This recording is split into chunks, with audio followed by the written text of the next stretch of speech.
Mes frères bien-aimés, de temps en temps, surtout lorsque la foi est mise à l'épreuve, lorsque des questions, des doutes viennent assaillir l'esprit humain, on se prend à regretter amèrement de ne pas avoir rencontré le Christ de son vivant, de ne pas avoir eu la joie de marcher à ses côtés dans la campagne galiléenne, de ne pas avoir mordu dans l'un des pains qu'il avait multipliés, de ne pas avoir regardé le lac avec des jumelles, le fameux soir où il marcha sur les eaux, de ne pas avoir entendu sa voix lorsqu'elle retentissait sur les places ou dans les synagogues, de ne pas avoir enregistré la déposition des soldats postés au seuil du tombeau, éblouis par l'éclat de la résurrection. Et l'on assure que si l'on avait été présent à ces événements, si l'on avait vu le Christ, on aurait fait preuve de foi, d'un élan et d'une générosité sans borne. Oh là là là là! C'est possible, mais rien n'est sûr. Vous le savez bien, mes frères bien-aimés, ils ont été légion, les hommes qui, de leurs yeux, ont vu la chair du Christ unie à la divinité et qui ont contesté, malgré les miracles et les prodiges, son origine divine. Ne cherchons donc pas d'excuses à la faiblesse de notre foi. À vrai dire, aujourd'hui et jusqu'à la fin des temps, il ne nous manquera rien pour que notre adhésion au Christ soit totale et vigoureuse. D'abord, il y a sa parole sainte et éternelle, la parole d'un Dieu consignée dans un livre à portée de main que chacun peut posséder et consulter à son gré. L'Évangile, mes frères, quelle invention divine! Pas d'archives interdites à la consultation, pas de secret entre Dieu et l'homme, tout est dit, tout est révélé, tout est à la disposition du cœur pour qu'il comprenne qui il est et ce que Dieu son Père attend de lui. Et puis, il y a le don inestimable des sacrements qui, à chaque fois que nous les recevons, font passer la vie même de Dieu dans notre âme et nous transforment profondément. La Sainte Eucharistie en tête, bien sûr, mes frères, c'est notre grand trésor. Incroyable mais vrai, manger le Christ, vivant, glorifié, c'est tout de même autre chose que de toucher son manteau. N'est-ce pas plus vivifiant que d'être avec lui dans une barque, même s'il calme d'un seul geste les flots en furie?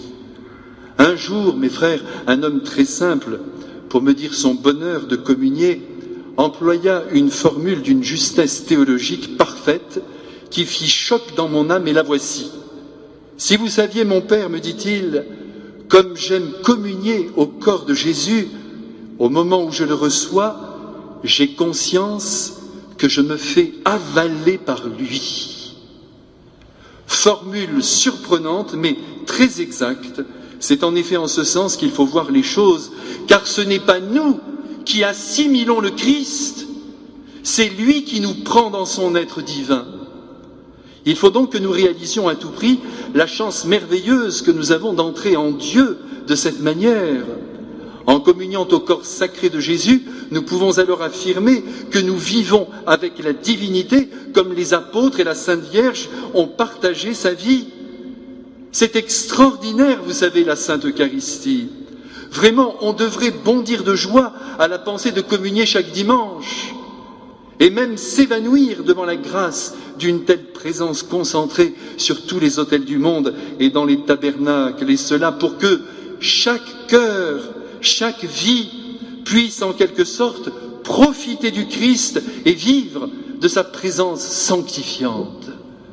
Objectivement, mes frères, on peut même aller jusqu'à affirmer que la réalité sensible la plus extraordinaire que nous possédons ici-bas, mes frères, ici-bas, toutes les réalités sont sensibles, on peut les toucher. Eh bien, au milieu de toutes ces réalités, c'est la Sainte Hostie qui est la plus précieuse. Et on comprend alors que des hommes ou des femmes se soient fait tuer pour empêcher qu'elle ne soit profanée ou encore consacrent leur vie dans les monastères à la prière d'adoration. Le Saint-Sacrement, mes frères, c'est le Christ vivant. À cette lumière, il faut s'interroger. Est-ce que nous profitons vraiment de la présence du Christ? Est-ce que de temps en temps nous entrons en semaine dans une église pour prier ne serait-ce que quelques instants auprès de lui? Il faut bien reconnaître que nos occupations sont si prenantes que le Christ est souvent le grand oublié de nos journées. C'est terrible, mais ce sont souvent les êtres les plus proches qui sont l'objet de nos indifférences. Et Jésus n'échappe pas à cette loi. Quelquefois, et peut-être même souvent, la nuit arrive, on a fait 1 millier de choses durant le jour, d'ailleurs très intéressantes. On n'a pas oublié de travailler, ça s'impose. On n'a pas oublié de manger, ce qui est une bonne chose, de fumer sa cigarette, ce qui n'est pas une très mauvaise chose, de boire un petit porto, ce qui n'a jamais fait de mal à personne quand on n'en boit qu'un, de parcourir un journal, de faire les courses, de se détendre un peu, mais l'on n'a peut-être pas donné 5 minutes de présence à notre Jésus. Quel dommage, car dans cette affaire, voyez mes frères, les grands perdants, c'est nous. En effet, plus nous nous approchons de la divinité, faut-il le redire, plus nous la contemplons, plus nous vivons en sa présence, plus elle nous pénètre et nous transforme. C'est d'ailleurs ainsi que notre humanité se bonifie, que nous devenons beaux, que notre âme se fait lumineuse, que nos idées se font plus claires. Cela, voyez, est déjà vrai du point de vue humain. Nous le savons bien, la fréquentation des personnes de grande qualité, dont l'amour, la foi, la générosité sont débordants, ces personnes-là, eh bien, elles ont un pouvoir immense sur notre propre cœur. Elles façonnent notre âme et elles nous poussent sur les chemins de la bonté, de la foi, bien mieux que ne le ferait d'ailleurs le meilleur des livres de spiritualité. Ceux qui prient nous font prier, ceux qui aiment nous font aimer. Si bien que la fréquentation quotidienne de Jésus ne peut pas manquer de nous diviniser, d'autant plus que la transformation de notre être est son grand souci. Jésus veut que ses enfants soient parfaits. Mais attention, mes frères, ne nous méprenons pas. Devant cette affirmation, surtout ne prenons pas peur. Jésus n'attend pas un sans faute de notre part. Cela est impossible. Vous connaissez votre nature, je connais la mienne. Nous sommes des êtres faillibles.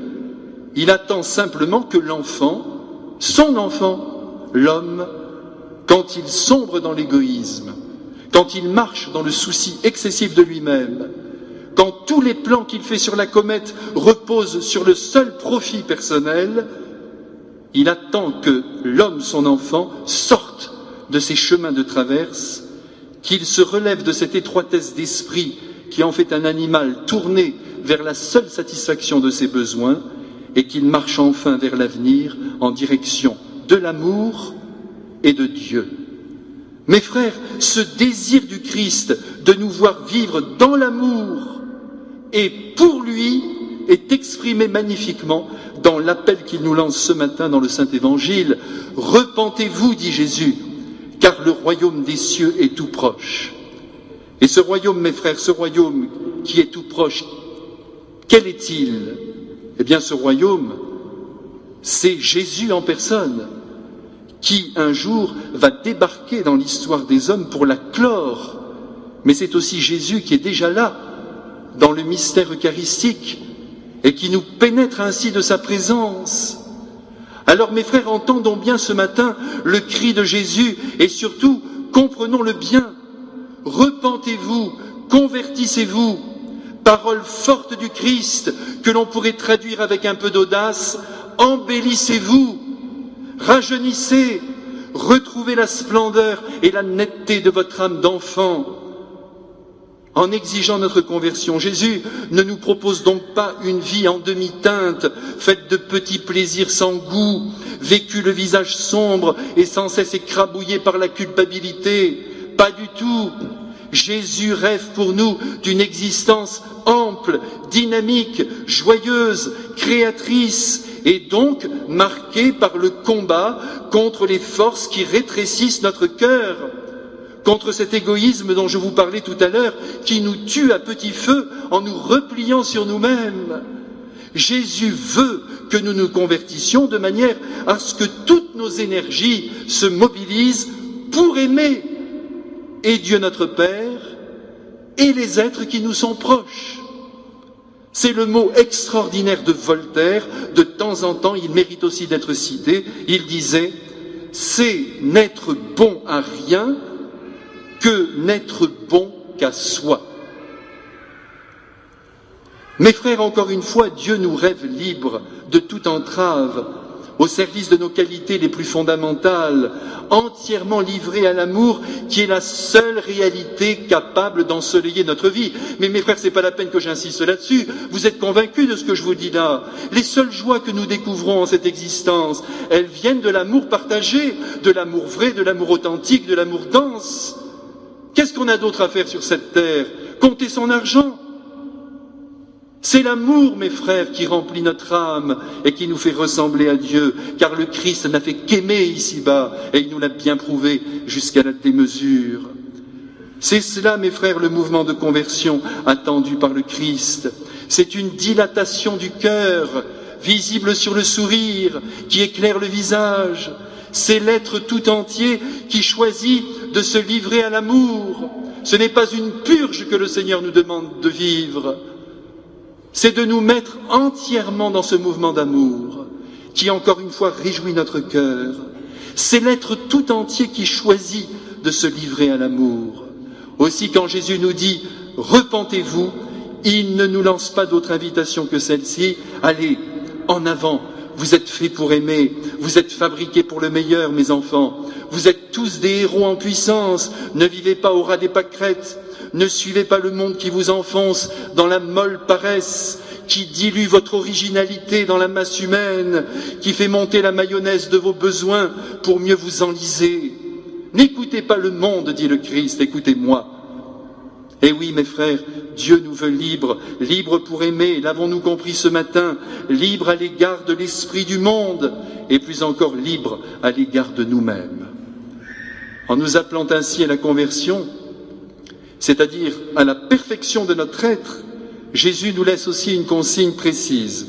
Et cette consigne, elle est mentionnée à l'impératif dans l'évangile de ce dimanche, alors que le Christ appelle à lui André et Pierre à le suivre. Et que leur dit-il? 3 mots, simplement 3 mots. Venez derrière moi. Derrière moi, mes frères, pas devant, derrière. En d'autres termes, faites-moi confiance, dit Jésus. Suivez-moi, soumettez-vous à l'amour infini qui vous a créé. Ne partez pas de vous-même, de vos idées, pour décider des orientations de votre vie.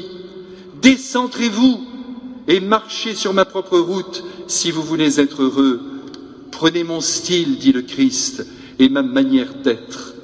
Que mes pensées soient vos pensées, mes idées, vos idées. Voilà, mes frères bien-aimés, ce que le Christ attend de notre liberté. C'est donc en nous rapprochant de lui, c'est en l'aimant davantage, c'est en prenant son évangile au pied de la lettre, c'est en plaçant l'amour plus haut que tout que nous allons resplendir chacun de la beauté de Dieu.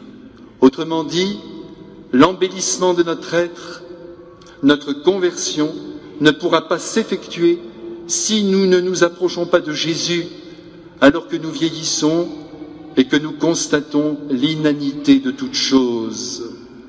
D'où la nécessité de la prière, certes, mais surtout, je vous en supplie, et c'est vraiment ce que je voulais vous dire ce matin, n'oubliez pas la nécessité de la communion qui réalise l'alliance la plus intense et la plus intime que l'on puisse vivre avec Dieu. Laissez-moi vous dire, mes frères, que le démon s'emploie. Et je sais que vous avez confiance dans la parole du prêtre qui vous parle. Croyez-moi, le démon aussi, je le connais, et je sais comment il agit. Eh bien, il s'emploie, et c'est même l'un de ses grands chantiers mortifères, à séparer l'homme de la pratique religieuse, en lui susurrant à l'oreille qu'il peut très bien croire en l'existence de Dieu sans avoir nul besoin de participer à la Sainte Eucharistie. Quelle attaque sournoise! Mes frères, au cours de mes journées, comme vous tous sans doute, je rencontre beaucoup de personnes, souvent bien intentionnées, se disant croyantes, mais affirmant du même coup qu'elles n'ont pas besoin de venir à la messe, de communier, qu'elles rencontrent Dieu directement dans la prière personnelle, comme font les musulmans d'ailleurs. Donc, pas besoin d'église, pas besoin de prêtre, pas besoin de messe. Je crois en Dieu et ça suffit, disent-elles. Voyez, je crois qu'au fond de ces prises de position, il y a d'abord une grande ignorance. L'homme ne connaît plus la valeur de la Sainte Eucharistie, de ce sang et de ce corps livré en sacrifice journellement, et il ignore par là même la grâce insigne que représente la possibilité de le recevoir. Soudainement, je repense à saint Philippe Néri sur son lit de mort, alors qu'on lui apportait le Christ. Il s'était écrié « Voici mon amour, donnez-moi mon amour ». Qui aujourd'hui imagine un seul instant que la rencontre avec le Christ devenu petite hostie est une rencontre d'amour? Même nous, mes frères, qui communions tous les dimanches et même tous les jours, nous perdons parfois le sens de cette réalité. Et il est donc bon que nous nous rafraîchissions l'esprit et surtout notre cœur par un bain d'évangile et par celui qu'offre la prédication. Le grand écrivain Julien Green de l'Académie française écrivit un jour ces lignes qui vont nous faire le plus grand bien. Écoutez-les, mes frères, je les écoute avec vous. Les personnes qui viennent à la messe, écrivait-il, croient qu'elles n'ont rien vu d'extraordinaire. Elles ne se sont pas doutées, elles n'ont pas pris la peine de voir. On dirait qu'elles viennent d'assister à quelque chose de simple et de naturel, et cette chose, si elle ne s'était produite qu'une fois, suffirait à ravir en extase un monde passionné. Elles reviennent du Golgotha et elles parlent de la température extérieure. Si on leur disait que l'apôtre Saint Jean et Marie descendirent du calvaire en parlant de choses frivoles, elles diraient que c'est impossible. Cependant, elles-mêmes n'agissent pas autrement.